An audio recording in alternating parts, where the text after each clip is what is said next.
many times are you travelling overseas, domestically? You know, are you ever actually 2 feet on the ground? Not much. I mean, in the last 12 months, I've done 76 international flights. So basically 1.5 international flights per week. So basically I'm touring from New Zealand a lot, and then I'm in the States and in Asia a lot as well, with production, with sales as well. So really it's been hard to train. It's been really hard to train while I'm doing that. Yep.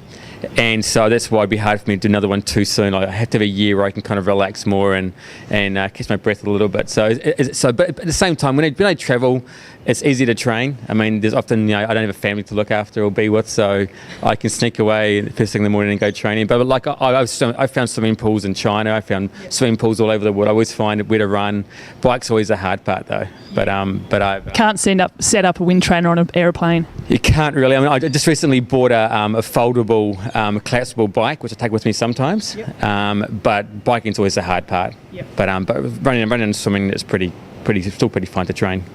Okay, so, and you have a family as well. How many kids? I have a wife and 3 children. So I have 3 girls, 15, 13 and 11. Yep. So they're starting to become a bit of a handful, going into teenage years, and boys are coming along and so forth.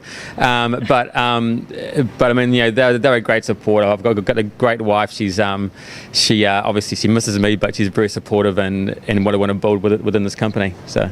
And the rest of your family, are they into sport, health and fitness, all that kind of jazz? Not really. You do enough for everyone. Exactly. I mean, like my wife runs and keeps fit, but my children are very much more academically minded than sports minded. What's next? I know you said you wanted to sort of get the training down to a bit more of a minimum. What have you got planned for the rest of this year and even next year? Not confirmed, but I'm going to race the 70.3 race in Auckland. Mm-hmm. And then next year I'm in between, tossing up between doing Vegas 70.3 or doing a run race called the Gobi March, which is a run race across the Gobi Desert in China.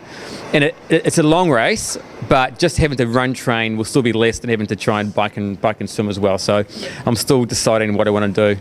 I'm going to ask my wife what she wants me to do.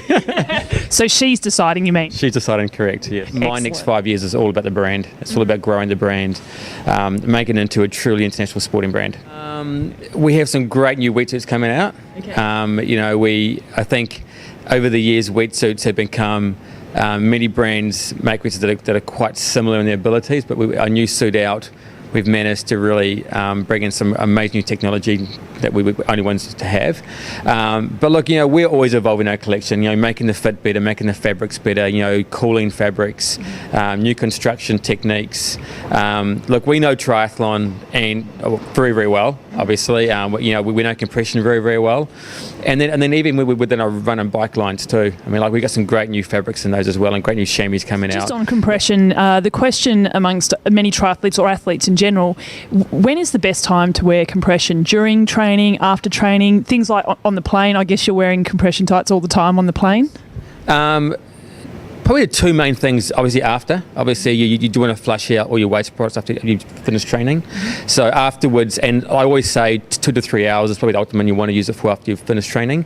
But obviously during training, obviously the main benefit is the actual muscle oscillation. It's stopping the muscles shaking, which can cause damage and cause fatigue as well. Yeah. But ultimately the most science behind it is definitely in the recovery. That's really now beyond a doubt. It helps you recover faster. Yep. Wearing while you're working out, there's been studies done, all positive, but definitely the recovery is the main aspect. So I'm still often amazed how even here in Australia, people always wear it when they're racing, but often don't wear it afterwards. Yep. Afterwards is when you should be wearing it the most. Yep. During as well, I mean, I can't run without wearing compression socks because my calves are really bad. Yep. So I have to wear it during run training as well. Yep. But definitely afterwards is when you should be wearing it the most.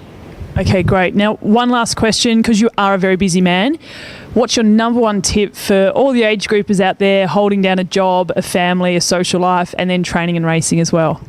I think just quality training. I mean, like for Hawaii, I only trained 9 times a week. So I trained each discipline only 3 times. Wow. So it's just really trying to, no junk mileage. Obviously getting a great coach who understands your workload as well. But it's really trying to get the most out of each session. Every time you go training, make sure there's got a real purpose behind it.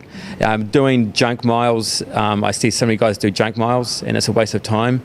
Just try and get a really, really great coach who understands what your life is outside training. That's really, really important. Okay. Yeah. Great. Thank you so much, Jamie, for joining us, and good luck with the next adventure. Great. Thanks very much.